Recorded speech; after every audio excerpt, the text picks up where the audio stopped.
as them they look yo. All eyes on me like a Tupac yo.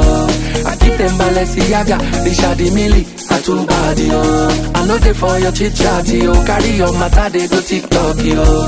My gen 2 days on go, I know they look back yo.